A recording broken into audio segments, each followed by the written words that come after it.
لەمبارەیەوە گفتوگۆی زیاتر دەکەین دیارە ئەم ڕێکەوتنە گرنگێکی زۆری هەیە هەم بۆ هەرێمی کوردستان و بۆ عێراقیش لەگەڵ بەڕێز دکتۆر گۆڤەند شێروانی لە هەولێرەوە میوانمە پسپۆڕی جیۆلۆژی و نەوت گفتوگۆی زیاتر دەکەین. دکتۆر گۆڤەندم کاتت باش، زۆر سپاس کە میوانی کوردستان 24. دکتۆر لە ڕابردووە کاتێک هەرێمی کوردستان نەوتی دەفرۆشت ینی زۆر دژایەتی دەکرات چ لە عێراق چ لە ڕێگەی دادگای باڵای فیدرالیەوە کە هەرێمی کوردستان تۆمەتبارەکرا بە فرۆشتنی نەوت. بەڵام ئێستا کە ئەم ڕێکەوتنە واژۆ کراوە پێمان بڵێ کە ئیتر عێراق هەموو فەرمانگەکانی دام و دەستگاکانی دەکەونە خزمەتی هەرێمی کوردستانەوە بۆ فرۆشتنی نەوت. پێگەی هەرێمی کوردستان لەسەر نەخشەی جیهانی وزە چی بەسەر دێت؟ ئەم ڕێکەوتنە چ کاریگەریەکی هەیە؟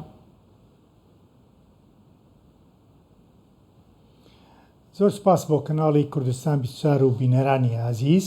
ئەم ڕێکەوتنە گرنگێکی زۆر بەخۆ دەبینی چونکە خلافەکی قانونی هەیە تەمەنی 9 ساڵە لە 2014 کۆتایی پێدێتن وەرەوە خلافەکی بۆشایەکی قانونی هەیە لە 2007 تا ئێستا کە درێژەی 16 ساڵە ئەمیش کۆتایی پێدێ.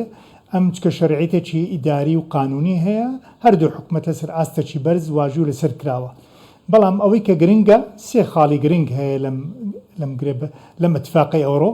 یەکەم شت ڕاگررتنی بەهدەردانی پارە کە ڕۆژانە پتر لە 30 میلیۆن دلار زیان بە ئابووری عێراق دەگەیشت. ئێستا نزیکەی دەڕۆژەواتە پتر لە 300 میلیۆن دلار ئابووری عێراق زەرەری کردەوە. ئەوەی کە دووەم گرنگە باسیکەین هەر لە وتاری ڕێزدار سەرۆک حکومت کاکنێ مەسرور بە ئاماژەی پێکردەوە. ئەم گرێبەستە ئەو اتفاقا دەبتە بنەمایەک بۆ تێپەڕاندنی یاسای بودجەی عێراق وەرەوە یاسای نەوت و گاز واتە ئەو دوانە کە زۆر گرنگن بۆ عێراق و هەرێمی کوردستانیشەوە.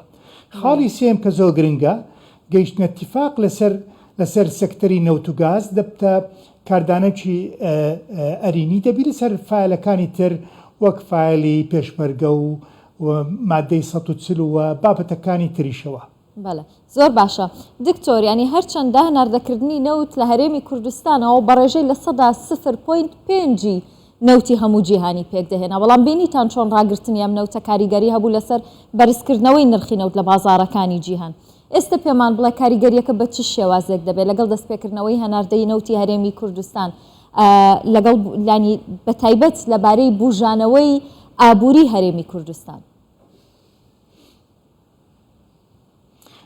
بەڵێ زۆر گرنگی هەیە بە تایبەت ئەو کاتە بە تایبەت ئێمە دەزانین گروپی ئۆپیک پلس لە مانجی دەی ساڵی ڕابردوو بڕیاریدا ڕۆژانە 2 میلیۆن بەرمیل کەم بکاتەوە لە هەناردەکردنی نەوت. دواتر پێش 3 ڕۆژ لەمە بەر بە شێوەی تەوعید دووبارە 5 ئەندامانی ئۆپیک پلس پتر لە ملیۆنە کونی و بەرمیل ڕۆژانە کەمیان کردەوە. ئەوە بوو هۆیەک کە نرخی نەوت پتر لە 3 دلار لە یەک ڕۆژەوە بەسەرکەوی. بۆیە زۆر گرنگە ئەم 450,000 بەرمیلە لەو کاتە بێتە بازارەکانی جیهان ئەو کاتەی سوود و داهاتەکەی بۆ ئابووری عێراق و هەرێمی کوردستان زیاتر دەبیتن. ئەوەی کە گرنگە باسیکەین ئێمە خۆتان دەزانن نەوت بربڕەی ئابووری عێراقا کە پتر لە بەڕێژەی پتر لە 93% ئەتیماد لەسەر دەکات. بۆیە زۆر گرنگە ئەم سەکتەرە گرانە هیچ کێشەی تێدا نەبی تاکو هیچ زیانێک نەگەێنرێتەوە ئابووری عێراق و بە هەرێمی کوردستانیشەوە. زۆر باشە دکتۆر، ینی پێشتر کە هەرێمی کوردستان نەوتی لە ڕێگەی تورکیاوە دەفرۆشت بە نرخێکی هەرزانتر تورکیا لێی وەردەگرت، بەڵام ئێستا کە لە ڕێگەی سۆمەوە دەفرۆشرێت نرخی نەوتی هەرێمی کوردستانیش وەکو نەوتی عێراق دەفرۆشرێت. پێتان وایە کە تورکیا بربەست بۆ هەناردەکردنی نەوتی هەرێمی کوردستان دروست دەکات یاخود نا؟ چونگەیدی ناتوانێت بۆ نرخەلی وەربگرێت. بەپێی بڕیارەکەی دادگای بازرگانی پاریس ئەبێ هەموو ئەو گربەستانەی کە ینی هاوشێوەی نییە مستەجب نی لەگەڵ قەرارەی هەڵبۆشێتەوە. واتە دەکرێت گرێبەستی تازا واژوو بکرێ هەموو بە تەنسیقی هەردوو حکومەتی فیدرالی و حکومەتی عێراقشەوە.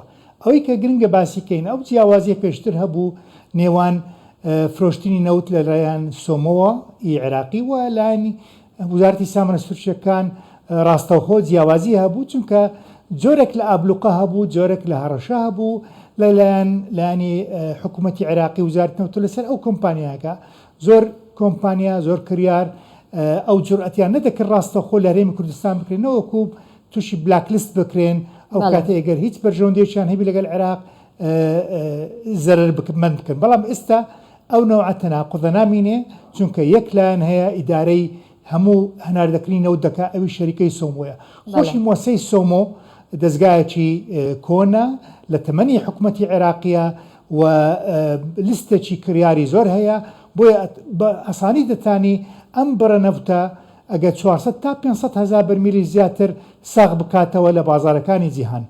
زۆر باشە دکتۆر باست لەوە کرد کە کۆمپانیەکانی بواری وەبەرهێنانی نەوت پێشتر ئەگەر سڵیان کردبێتەوە لەوەی ڕاستەوخۆ لەگەڵ هەرێمی کوردستان مامەڵە بکەن ئەی لەمە دوات چۆنە بێ پاش ئەم ڕێکەوتنە ئیدی کۆمپانیەکانی بواری وەبەرهێنانی نەوت چۆن ڕوو دەکەنە هەرێمی کوردستان پێتان وایە کە زیاتر دەبێت لە ئێستا ئەم کەرتە زیاتر گەشتە دەکات لە هەرێمی کوردستان؟ خۆی کۆمپانیەکان ئەویش دەکەن لە هەرێمی کوردستان سەکتەرەکان جیاجیایە هەیە لە پشکنینە هەیە لە بەرهەمێنانە هەیە لە گواستنەوەیە هەیە لە مارکتینگە بۆیە بەڵام ئەو ڕێکەوتنە پێم وایە ژینگەیەکی ئارام دروست دەکاتن و ئەو مەترسیە لەو بەرهێنان لە هەرێمی کوردستان کەم دەکاتەوە ڕەنگە لەمە دووە کۆمپانیەکان ئەم ترسیان نەبی لە کە بێنە هەرمی کوردستان ئیشکەنەوە بەڵام بەتەکیید گرێبەستی تازە هەموو گرێبەست تازەکان ڕەنگە بە هەماهەنگی لەگەڵ حکوومەتی عێراقی بی لەگە وزارەتی نەوتی عێراقی بی هەروە خۆتان دەزانن لە ڕەشنووسی یاسای نەوت و گاز دەستگایەکی مرکزی هەیە لە بەڕێوەبردننی نەوت و گاز هەروە دەستگایەکی هەرێمی دەبی بۆ بەڕێوەبردننی نەوت و گاز ئەو دوو دەستگایە لەمە دووە کە کاتی ئەم یاسای تازە پەسەند دەکرێتن ئەبێ ئەوان سەرپرشتی هەر گرێبەستێکی نوێ بکەنەوە لە بواری نەوت و گاز لە هەرێمی کوردستان و عێراق. باشەکەواتە پێتان وایە ینی لە دوای ئەم ڕێکەوتنەوە لەسەر ئاستی نێودەوڵەتی هەرێمی کوردستان دەچێتە قۆناغێکی نوێوە؟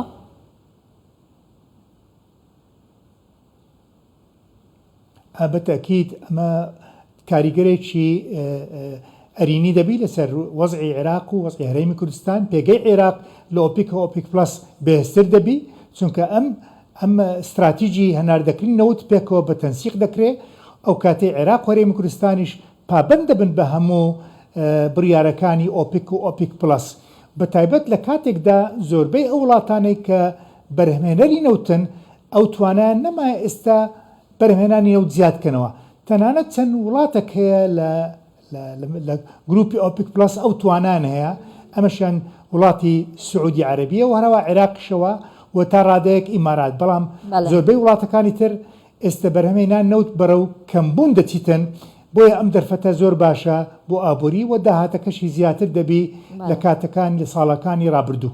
زۆر سپاس دکتۆر گۆڤەند شێروانی پسپۆڕی جیۆلۆژی و نەوت سپاس کە میوانم بووی لە هەولێرەوە.